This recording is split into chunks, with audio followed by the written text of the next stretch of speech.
This is Batoche, Saskatchewan, the actual battle site of the valiant last stand of the Metis in the Northwest Rebellion. In 1885, 300 brave Métis warriors faced off against a vastly larger British-Canadian force. The 300 Métis held out for 4 days with only rifles and shotguns in the face of artillery and Gatling guns. 300 warriors staring death in the face. 300. Hey, you know what? That reminds me of something. Sparta! Yes, that's it. That is it. I was thinking of those Spartan Greeks. Love the Spartans. This was kind of like the Battle of Thermopylae, except I guess because Batoche is in Canada, it didn't get that same worldwide publicity. And truth be told, the Métis dressed a little more modestly. They weren't running around half naked. And sadly, sex sells, even when we're talking Canadian history, right? Sparta! That's your answer for everything. Sparta! I'm Don Kelly, and I'm what you call an urban native, a city-raised, office-bound Ojibwe. But I can't help hearing a call from my elders telling me it's time to rediscover the old ways and get back to the land.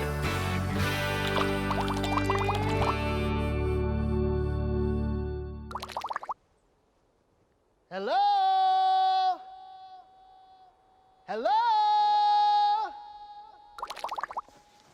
Hi, I'm Don Kelly, and welcome to Fish Out of Water. I am in Batoche, Saskatchewan, the site of the last battle in the Northwest Resistance. Louis Riel, Métis leader, martyr, and founder of Manitoba, walked this very ground. And Gabriel Dumont, legendary Métis warrior, was also here. And now, me. And for some reason, I don't feel worthy. But I do feel slightly able and slightly ready to experience the life of a Métis fighter in the last half of the 1800s. Now I just have to find my guide. You know, I bet that's him over by the church. That's Lee Penner. He's a descendant of Métis warriors who actually fought in the rebellion. And I think he's the guy I'm looking for. Maybe you can help me. I was told to look for a Métis guide. Have you seen one around? That would be me. That's what I was hoping. I love the traditional outfit. Is this traditional Métis garb you're wearing? This is the outfit the men would have worn in the 1890s. I recognize the always distinctive Métis sash. Yeah, and it was tied to the front. This kind of distinguished between the Métis and the French voyageurs. The French voyageurs would tie it on the side. So whereabouts are we right now, Lee? Right now we're at Batoche National Historic Site. We're located in the center of Saskatchewan. It's actually about 45 minutes northeast of Saskatoon. Okay. What is Batoche? Well, Batoche was one of the original Métis communities in the area. They've been here for at least 300 years. 300 years. What Batoche is more known for is, unfortunately, the battle that happened here, which May 9th to May 12th, 1885, the Riel Resistance. That was actually one of the historic battles in Canada. Yeah. I notice up by that window, is that some bullet holes we're looking at up there? That's actually shots from the Gatling gun. That was part of the 1885 battle? Yep, first shots that rang out were hitting that building. You know, it's been more than 100 years. They could have patched that up by now. Yeah, but they didn't want to cover up the history either. I was a little worried that those were from the last time you had an Ojibwe here. But it's okay. I'm okay in Métis country, You're okay right? in Métis country. Okay, good. I think we need to recreate some of the lifestyle of Métis people for you. So how about we go and learn how to make the bullets? Making bullets? That's interesting. Okay, never done that. Then you're going to load them in a gun, fire a black powder gun. Okay, you're trusting me with a rifle. That's could be potentially lethal. Scary. We'll see. It is kind of scary for both of us, okay? And one more thing, you're also going to have to learn how to dig a rifle pit. Well, sounds like we got a full couple days ahead of us. You want to get started? Well, let's get started. This was the scene of the fierce fighting? Yep. So what would the Métis have been doing to prepare for it? What did they do? About 3 weeks before the battle, they started digging rifle pits. Rifle pits. About 300 of them. What's a rifle pit? It's a deep hole. It allowed you to be protected from the bullets, but you could still see out. So you had a very good view, like if you see over here. We can see anybody coming up over top of this ridge line. They're not going to be able to see us. We're going to see them from a distance far away and be able to prepare. How did you actually create these trenches? With this. Oh man, it's always manual. I want to dig the 2-man trench because I think the buddy system's important. I want someone I can cuddle with when the going gets tough. Is cuddle or huddle? Huddle. Huddle. So I need someone I want to huddle with when the going gets tough. So what would my dimensions be on the 2-manner? Probably about 5 feet by 8 feet. 8 feet across. You're going to be here for a while, Don, so I'll wait till you're finished. I'll come back and check it. 10 minutes tops. 15 maybe. Oh man, You notice how in war movies, you never actually see them digging the trenches? I mean, they're always just already there. It's probably kind of boring, right? I mean, it takes a long time and all you're doing is digging and digging and digging. And everyone knows the action really starts once you get in the hole. Okay, guys, we got it, we're done. There you go, don't spend it all in one place. Get yourself something nice. Leave me that shovel, please. Thank you very much. I love the Hire a Student program.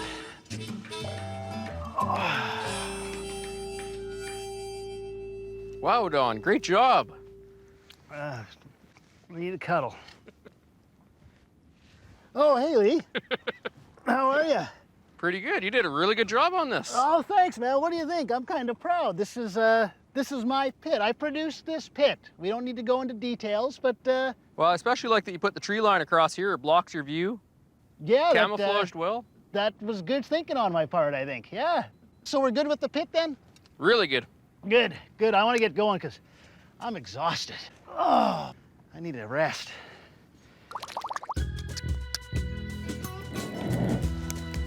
Billy Venn is a Métis rifle instructor who is keeping the old ways alive.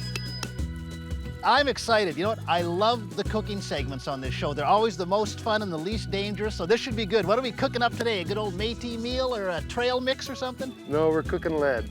Cooking lead. Yeah. Cooking, why are we cooking? Lead's not good for you, is it? No, you're gonna make some bullets. Bullets. I thought this was gonna be a nice, safe cooking segment. Okay, so That's a bullet mold here. bullet mold. This one's a round ball for a 54 caliber. This is what you use the lead ladle. Oh, I see And then how you it's just all pour it. coming together. Tip it to the side and just pour it quickly. It's actually an art. If you go too fast, it's no good, and if you go too slow, it's no good. At the Battle of Batoche, were the Métis actually making their own bullets? Probably when they were running out of the ammunition and they were probably melting whatever lead they could get a hold of, they had the cartridge guns. But on the end of the battle, they were back to the muzzle loaders because they were shooting nails and stones. They were out of lead. You know, I think the best place to get lead is toys from China. Melt them down, purest lead you'll find. Looks like we can flux it. And Flux it, what does that mean? Yeah, that's going to burn off some of the impurities that are in there. And I've got some paraffin wax. They used buffalo tallow at that time. Just drop it in there. Oh, it's coming out now. coming If out I now. bang the pot, is that...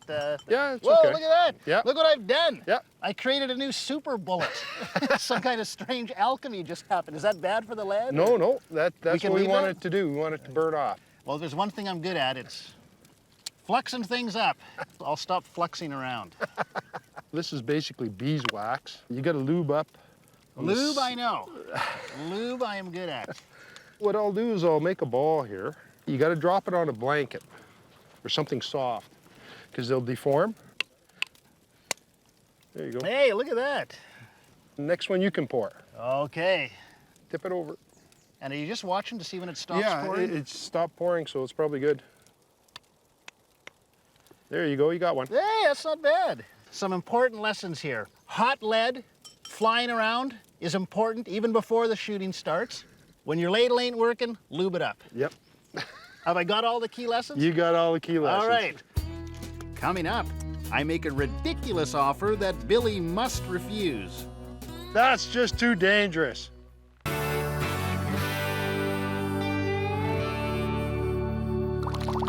Hello and welcome back to Fish Out of Water. We're in Batoche, Saskatchewan. This is where the last stand of the Métis Nation took place in the Northwest Resistance of 1885. I'm learning the skills used by the Métis warriors in that battle, and I'm just about to start shooting off my black powder rifle. So put on some earmuffs, a flak jacket, and take cover, because the firing's about to begin. Billy has a reputation for being a crack shot. I've heard his black powder rifles are so accurate, he can shoot an apple off a guy's head from 200 yards. So I said, I'm crazy. I double dare you. Let's try it. Don, I know I can do it, but that's just too dangerous. Okay. I was willing to do it, though. Hey, looks like we're not going to do it. And I hope you're okay with 10 instead of 20, because you really didn't shoot, right? I guess so. Just can't get over how handy this Hire a Student program is.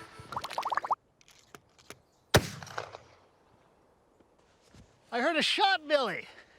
Normally I'd be a little frightened, but I got my perfect balls here. I'm ready to go.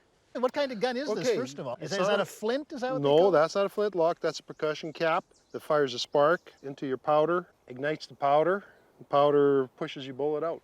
The only safety on these firearms is the half cock. Billy, is that where the expression "don't go off half-cocked" comes from? Right. It won't go. It won't go, okay. Okay. Now it won't work out. because I've heard that so many times, I thought it was a compliment there. The most important part on any muzzleloader is called the ramrod. Everything is carried in a possible bag, as you notice it's leather, and they call it a possible bag because everything possible you need is probably in there. And I'm sure the term man purse didn't go over well when you go riding into battle. I've pre-measured our black powder charge, gunpowder. Now you can load your projectile. Give it a little tap down. Just put that on there and give it a little shot. A patch knife is just a small, very sharp knife. Because dealing with a gun isn't dangerous enough. You want to bring knives into Bring it, too. knives into it. Then pull out a ramrod and you use the cupped end and you put it down. This is what is called a palmer, and you can just, I'll give you 2 taps on this one. When you push on this little button, it's gonna pop a cap right into there. Is that where the Papa Cap in your Yep. came from? Yeah, they moved it up a few hundred years, I guess but maybe- that's where it came from. Papa Cap in your derriere. So I got some tantric breathing. Yep. Okay, I got my finger on the trigger.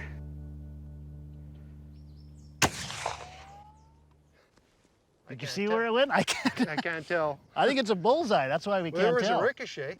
I don't know about you. I'm looking at the bullseye there. I'm sure there's something there. It's clean. Not even a dent. How would I do if I was in the Battle of Batoche? You'd have to go back to school. In fact, I felt like I haven't been in school this whole time. You're gonna go to school now. Are you teaching the class? Yes, I am. Hi, I'm Harriet Oakes. Harriet Oakes, very nice to meet you.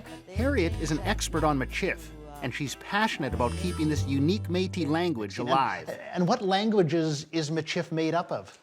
Soto, Cree, and French. So what are some words? I'll start with something obvious. How would I say hello in Michif? Most of the Métis people now today, they say tanche. Tanche. They say tanche now, yeah. Okay, is that the same as the Cree, or is that a bit The of a same blend? as the Cree. Tanche, okay.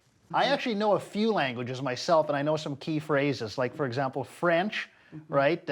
Où est la bière? Some Spanish, cerveza, por favor. So were they speaking a lot of Michif, not just here, but around the time of the rebellion, the resistance? Oh, for sure. Did that come in handy? Did they use that strategically when the battles were going on? Very much so, because they had to communicate with one another so that the redcoats would not understand what they were saying. Can you teach me a message that maybe I can try to communicate to someone else who knows Michif? We'll see if they can understand what I'm saying. Okay. You will say, tanche epe shituhte chik. Okay, we'll Tanche. have to break it down. Tanche Tanche, epe ipe, shituhte chik. tok, te chick. Te chick, Te chik. te chick. Yeah. You are saying, how are they traveling? Are they traveling on horseback? Are they walking? Are they driving? Tanche, ibe, Not eBay, epe. ebe. Epe. What do you have against eBay? Not eBay. Because it's too Epe. modern for me today. I'm Well, too old to good learn answer. eBay. Good answer. Tanse, epe, tok, te chick. Right on. That is perfect. Now I would like you to go down to the river and go and tell Ed that same message. Okay, sounds good. Sounds good. Down to the river, talk to Ed, send him the message. Okay. Yeah. Who's Ed?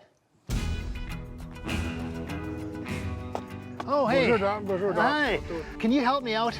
I'm looking for a guy. He's, I think, like 72, silver hair, blue shirt. I think he's a veteran. Do you know this guy?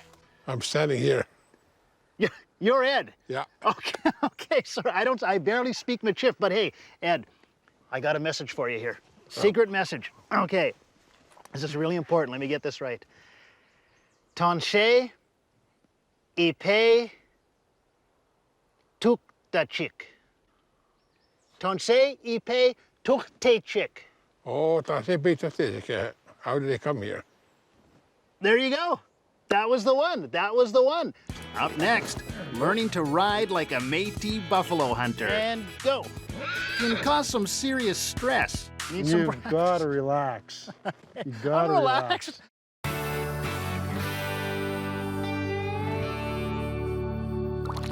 Welcome back to the incomparable Fish Out of Water. I'm Don, and I'm in Batoche, Saskatchewan. Now, you ever hear of Louis Riel? What? How about Gabriel Dumont? Oh, come on! These are the most famous Métis leaders in the whole history of the entire world. Right here is the very spot where Louis Riel was captured by colonial forces. Or maybe it was this spot. It was right around here. Anyway, I'm in Batoche to experience what those Métis warriors went through more than 120 years ago. Now that may sound like a long time, but when you compare it to Hannibal or Neanderthal soldiers, it was only a moment ago. So watch and be amazed as I discover the secrets of the Métis warriors. And now, I learned to ride like a Métis buffalo hunter. Just follow me, Don. Can you bring him up over here? Okay, go. Go. Tell him to step up. Step up. Okay, buffalo are over there. Let's go. Come on, let's go. He doesn't seem to want to follow Yeah, too you're much. pulling him a little tight. Come on, Angel, what are you doing? Okay, me and my horse are not communicating. And go. Maybe I'm not meant for this horse riding thing. Sorry to say this, Don, he don't trust you. Yeah, that's what it seems. I think Billy's disappointed in me. You need some practice. Need some You've got to relax. You've got to relax. Oh well, at least I learned how to sit on a horse, kind of like a Métis buffalo hunter. He's just not that into me.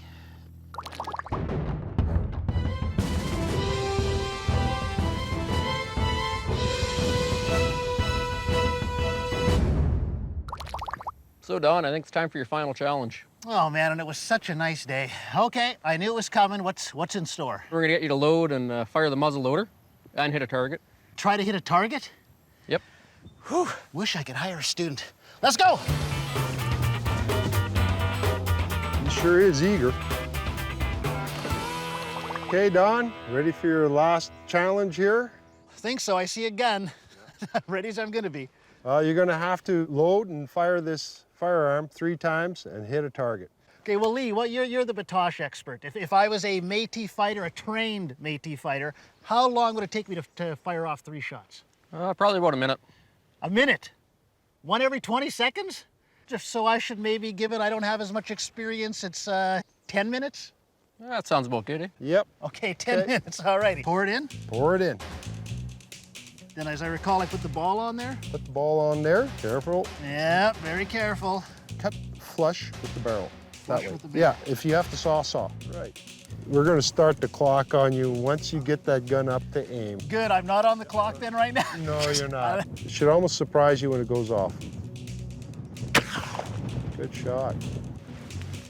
You're on the timer, Don. I'm on the timer. Okay, yeah. Now I'm gonna start rushing. Holy, that's not going down at all. Do I have to put it down there for you, Don? You might have to. Get it going. Are you disappointed yet, Billy, or are you still with me on this? A sigh of exhilaration. Okay, shot number 2.